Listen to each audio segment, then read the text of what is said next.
Interstate 8 is a relatively short 350-mile long interstate highway that begins just southeast of Casa Grande in Arizona and ends near the Pacific Ocean in San Diego, California. For most of its length, it actually parallels the U.S.-Mexico border, and so for much of the length, you can actually see the border fence, which is pretty interesting, and there's plenty of sights to see along the road, and I'm going to show you a few of those really cool sights that I stopped at when I drove this road recently. So the first stop is Dateland. I am in Dateland, Arizona. I'm assuming these are date palms. I just took an exit off of I-8 because I thought it sounded interesting. So let's take a walk next to the date palms, shall we? It's a cool, probably 55 degrees right now. Cloudy skies, very comfortable. So date palms actually require as much water as a willow tree needs, but they can't handle rain or humidity. So they have to be grown in very hot and dry climates, like here in Dateland, Arizona, and they have to be irrigated. It's a very specific set of conditions, and they're met here because it's over 100 degrees for over a third of the year here, at least during the daytime, and it rains just a few inches per year. Vultures. One thing I only learned after I left was that this place is very well known for its date shakes. Like a milkshake, I guess. I don't know. I know they're well known for it. I've never had a date milkshake before, but it sounds good. I'd be interested in trying one if I came back. Okay, so fast forward, I got back on Interstate 8. I stopped in Yuma for gas and cash, and then I crossed over into California.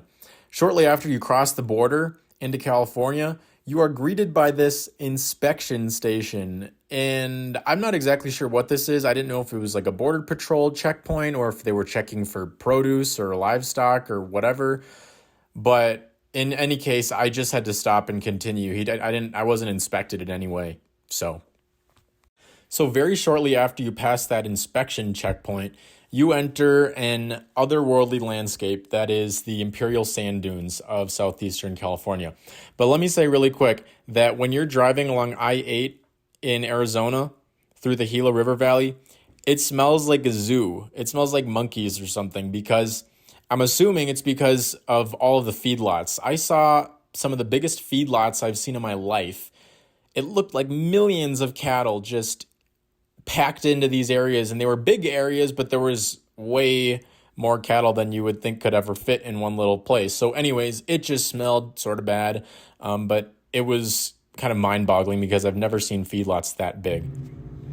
Okay, but back to the Imperial Dunes. I pulled off of I-8, a really easily accessible spot to hang out and enjoy the sand dunes. Take a look. All right, this is a little crazy. This is the Imperial sand dunes of far southeastern California, and these are pretty big sand dunes. Lots of people out and about here, so let's take a walk and see if we can walk to the top of one of these dunes.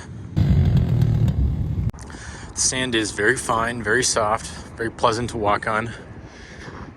There's Interstate 8 over there.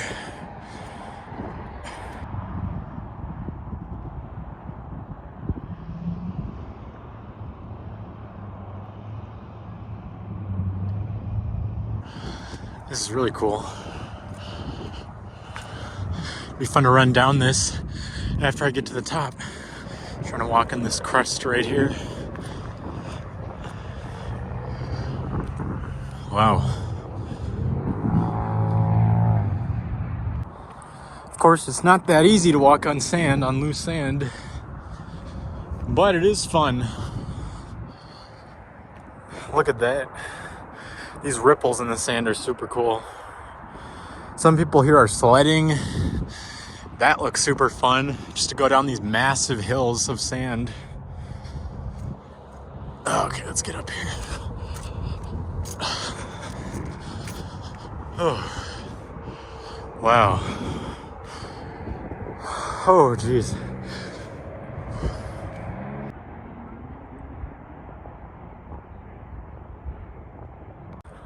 You could do some great photography here with the ripples in the sand, big horizons, crazy shapes and shadows.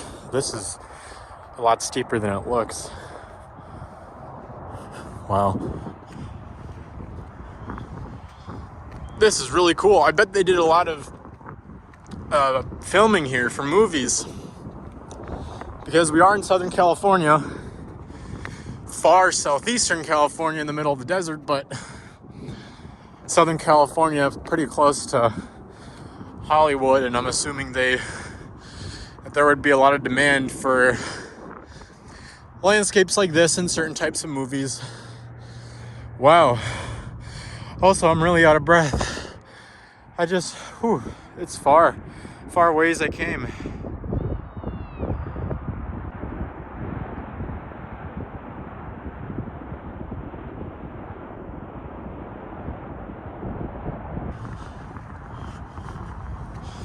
Just want to see if I can get to that last crest over there. See if I can see anything to the south.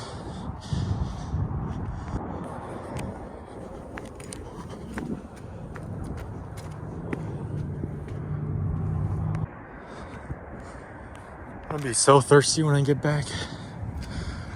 Very grateful that it's cloudy and about 55 degrees though. There's a plane.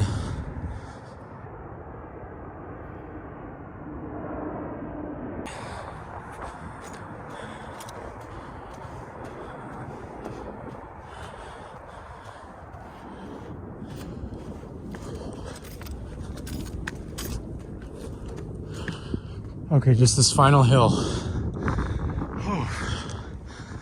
So you might be wondering, why are these sand dunes here? The dune field goes about 40 miles from northwest to southeast. It's about 5 miles wide on average, so it's pretty big. Well, the current theory is that these are wind-blown sediments from ancient Lake Cahuilla. And this ancient lake, which I think existed in the last ice age, would have covered the entirety of the Coachella and Imperial valleys, but obviously that lake is no more. But what we have in its place is an engineering accident, which is the Salton Sea. The Salton Sea was not there until engineers accidentally flooded the valley and formed a now very disgusting lake. Very, very salty. Became saltier over time. It used to be a big tourist attraction, but now it's a big death trap. But what's interesting is that if the engineers didn't actually stop the formation of the Salton Sea as it was occurring, it could have actually formed ancient Lake Cahuilla all over again. It could have flooded the entire Imperial and Coachella valleys. I will have to do a video about the Salton Sea at some other point, because that area has such an interesting history, and the Coachella Valley is just really effed up. And from my own experience, it's one of the worst places. Sorry, no disrespect to anybody that lives there, but also I do have some disrespect to some of the people who live there, because there's a lot of bad people there. Anyways, I'm sure I offended some of you. Moving on. So as you head west on Interstate 8 from the dunes, you get extremely close to the U.S.-Mexico border. I took an exit and I drove like 2 seconds south to see the border fence.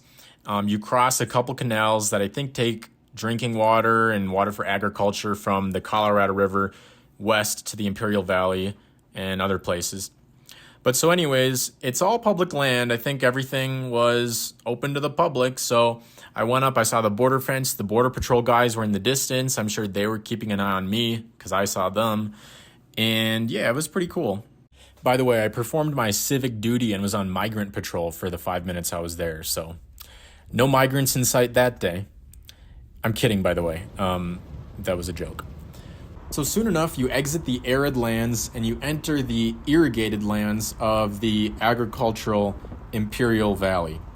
And it kind of felt like Iowa. It was very flat, agricultural, but there were hazy mountains in the distance and there were different crops. Obviously, there was no corn or soybeans. It looked like a lot of produce, like cabbage and artichokes and things like that.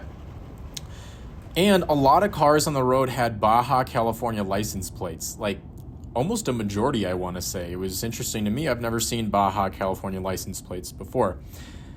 So after you go through the irrigated lands, you enter the desert once again, and the wind farms are everywhere. They're on the peaks, they're on the valleys, they're everywhere. It's kind of interesting to see. The scenery becomes a little more varied, and you begin to gain elevation. As you climb into the peninsular ranges, It's another very unique landscape. These hills are almost exclusively made up of boulders, big boulders, beautiful boulders, bodacious boulders. Some of them are the size of houses. They're just really, really large. And that leads us to our next stop. Coyote's Flying Saucer Retrieval and Repair Service. This is an interesting site just off of Interstate 8 in San Diego County, and it's right next to the Desert View Tower, another site that I stopped at. So I poked around for a little bit. I did not see Coyote, though, the proprietor, but I'd like to come back someday and talk to him to see how this whole place got started. So as you can see, it's a lot of trash or treasure, depending on how you view these things, and it's pretty cluttered. There's a lot going on, but the artifacts are cool. Some of the things are pretty cool and historical, so that was all cool to see.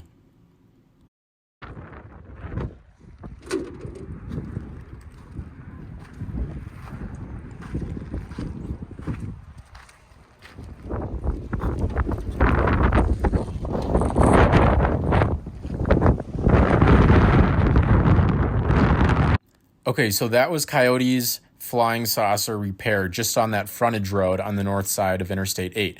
But if you keep driving that frontage road, when you get to the end of the road, you'll hit the Desert View Tower, and that was the next stop I made. The Desert View Tower was constructed in the 1920s, and it's a very spectacular stone watchtower, and you can see way into the distance, into the desert, and it really is a beautiful spot. I wasn't planning to stop here, but I saw it from the interstate, and I said, let me stop here. And I was really glad that I did because it was such a cool spot with great people, great dogs, a great piano, and cool sights. Hey, I bought the cow. I made most of that up, so take it. Oh, I love the dog. 6 German Shepherds at home. Oh, yeah. Well, that's my wife over. Hi, how are you? Good.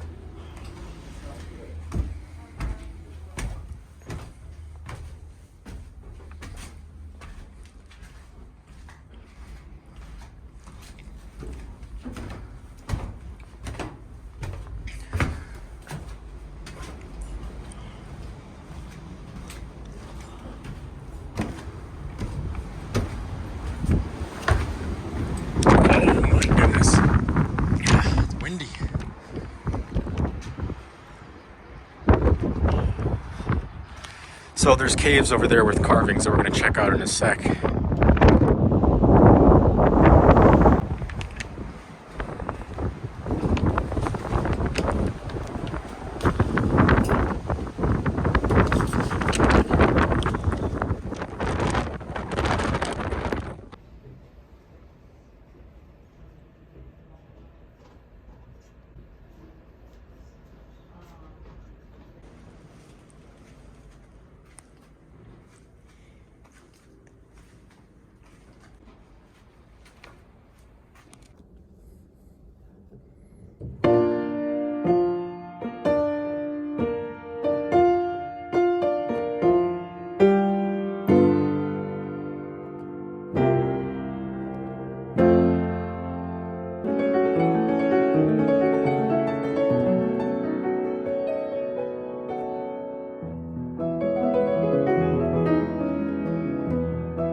Well, that was very pleasant. I just played the piano in the Desert View Tower, and I met Gabrielle. Gabrielle is from Germany. Her family owns this property, and she lives just right over here. There's a cute little dog. So many dogs here. Anyways, I just played one of their pianos. It was a really nice piano, in tune, very old though. And she took a video of me playing the piano because she liked it. And she said she was going to post it on their Instagram, so that's cool. Boulder Park. Here we go. Oh, this is cool. A lot of work went into this. Look at this guy.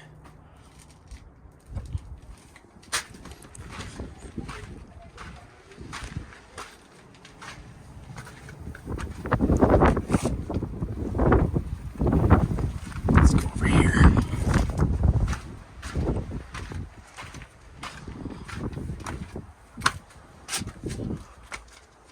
Wow.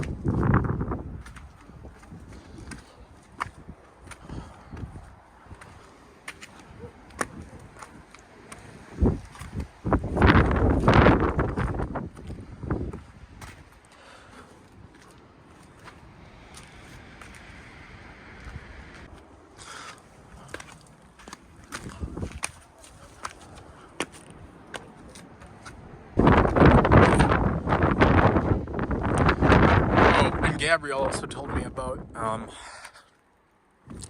the rain from the hurricane that was in the vicinity back in September, I think, and how it became raging torrents all around here. But with this latest round of atmospheric rivers, they haven't seen that. So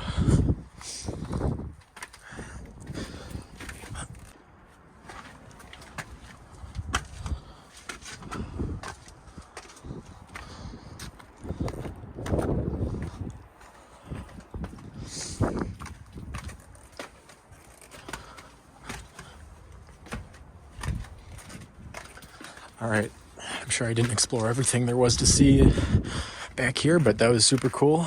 And I'm gonna hit the road. That's the Desert View Tower and Boulder Park Caves. Very cool.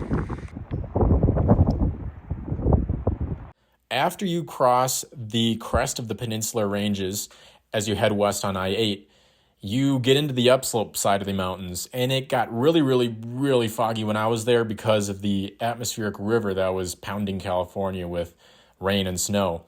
So I didn't get to see much of the scenery, but as I got closer to San Diego, the hills got green, it got super lush, it was super beautiful, and that was the end of my time on Interstate 8. Overall, I had a really good time on Interstate 8. I would definitely drive it again. I probably will be driving it again if I go back to Southern California. And yeah, very interesting sights along the way, a well-varied landscape, and it's not that long. Remember, it's only 350 miles from the very start to the very end, and so you could easily do it in one day. Anyways, that's Interstate 8. Thanks for watching.